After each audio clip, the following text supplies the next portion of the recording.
Hi and welcome to the 5-Minute Business Boost, where you get to choose your 5-minute investment. I'm your host Sam Hicks and I'll be discussing topics under the heading of business development, marketing, photography and more. Today on episode 31, I'm musing over whether or not it's hard to run a small business. Good grief, I suppose I've asked that question several times over the last 20 odd years. So this is a question that many people have, and I get this asked by clients, I get asked by small business owners who I consider my peers. You know, we all muse over whether or not it is hard to run a small business, and fair income, has there been some challenges the last couple of years? So, if you're a small business owner, startup, or someone that's thinking about a small business, this episode is for you.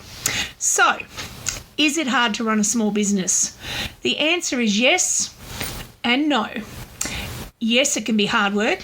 Yes, there are long hours, a lot of stress, a lot of uncertainty, but also it can be incredibly rewarding.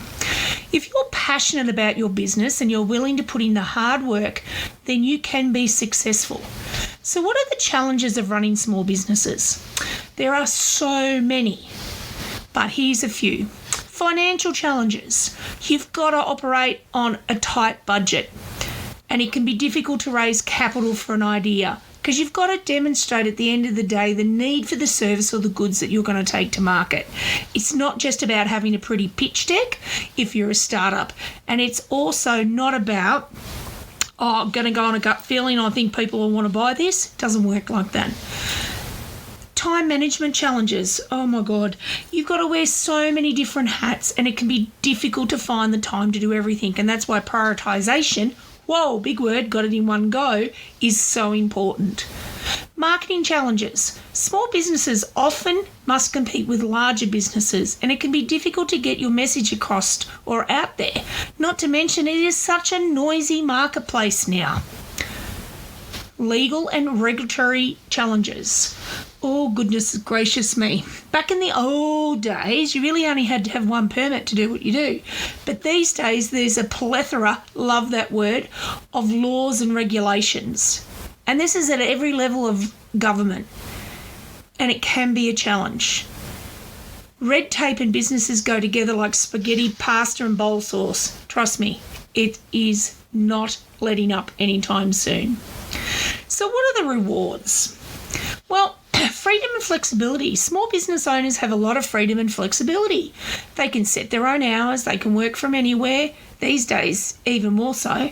This year, for example, I decided that I don't really want to work on Wednesdays. It's a day for family, photography, or content creation, or whatever I need to do. If I need to go out for a walk with the dogs, curl up with a book, I do it. It's my day. What are the other rewards? Personal satisfaction. For me, it's about making a difference. Every business I help, it's like, woohoo, cartwheels behind the scenes because they're often running, doing what they're doing. We, as small business owners, do get a lot of personal satisfaction from seeing businesses, or more importantly in my game, as I just mentioned, our clients succeed. Financial rewards. If a small business is successful, it can be very rewarding financially. Okay, finding a niche rhymes with peach. When starting a small business, it's important to find a niche. A niche is a specific market segment that you can focus on, and this will help you target your marketing efforts and to build a strong reputation in your industry. You will need to think about what you're passionate about, what the fire in the belly is. If you are not passionate about your niche, it will be difficult to sustain your business over the long term. You've got to have momentum. You've got to have that passion and drive. Additionally, you'll need to consider your skills and experience. What are you good at? What do you know a lot about? What don't you know about? There's always things you don't know as a business owner, and you've got to learn to outreach, educate, or outsource. So, choosing a niche that aligns with your skills and experience will make it a lot easier for you to succeed. And you also need to do your homework. Research. Consider the size of the niche market from that research. If the market is too small, you may not be able to generate enough sales to sustain your business. However, if the niche market is too large, you might face a lot of competition. The ideal niche market is one that is large enough to generate sales, but not so large that it's overcrowded and will allow you to grow. Once you've found a niche, you then need to start developing your marketing strategy. And this should include identifying your target audience, creating content that appeals to them, and using social media or other channels wherever they, your target market, consume information or entertainment so that you can reach them. Okay, so that's really wonderful, Sam. But what are the advantages? Marketing to a niche can help small businesses save money on advertising, build a strong reputation, charge higher prices, create loyal customers. And the disadvantages of marketing to a niche? There's got to be some. Well, yes, you may not be able to achieve the economies of scale and you could be susceptible to market changes or attract competition. Just think back to COVID. Everybody went online. It was such a competitive marketplace. Have a think about what those market changes could be. Economies of scale. When you produce more of a product or service, your fixed costs such as rent, equipment, labour are spread out over a large number of units. This can lead to lower cost per unit, which can give you an advantage over a smaller business. However, if you're marketing to a niche, you may not be able to produce enough units to achieve economies of scale, and this can lead to higher costs, which can make it difficult to compete with larger businesses. We found this certainly in the ceramic industry. Now, I am talking 20 odd years ago, but this was a consideration that we had to have, especially when we took on large retail contracts. Market changes. The market for your product or service can change suddenly. If there's a sudden decline in demand, you may not be able to adapt quickly enough, and this can lead to cost sales and profits. You ever seen that Friends episode where they're dragging the couch up the stairwell? Pivot.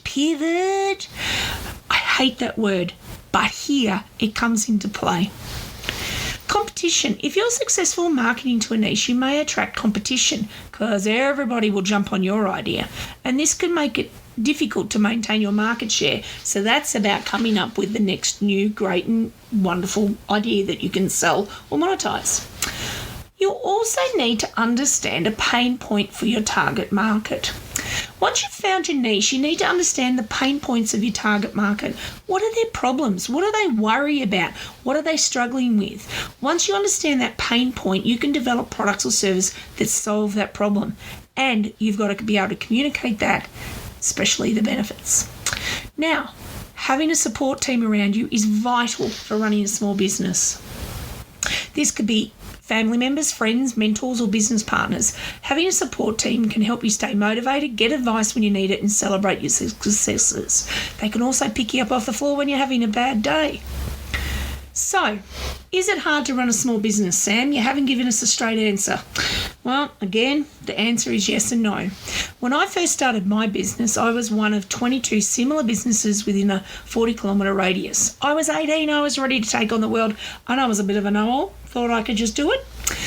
So my business back then was teaching people how to apply ceramic finishes. I was fortunate enough to be learning the craft since I was 14 and teaching since I was 16.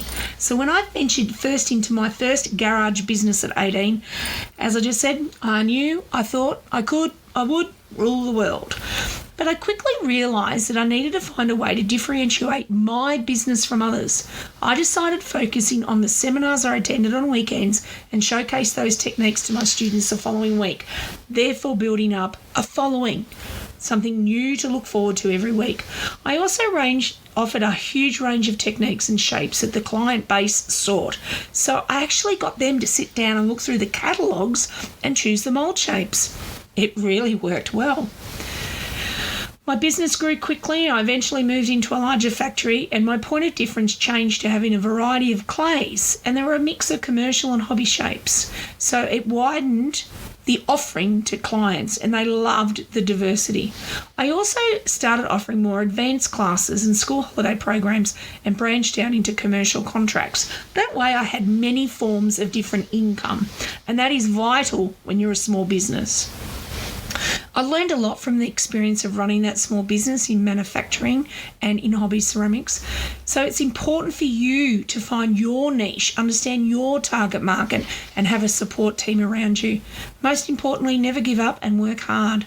I hope my story and this discussion today somehow inspires you to start your own business, or if you're running one, keep going. It's not easy, but it's incredibly rewarding. And I think people ask me all the time, what's your biggest take home, Sam? Well, for me, it was to have a plan and not worry about the competition.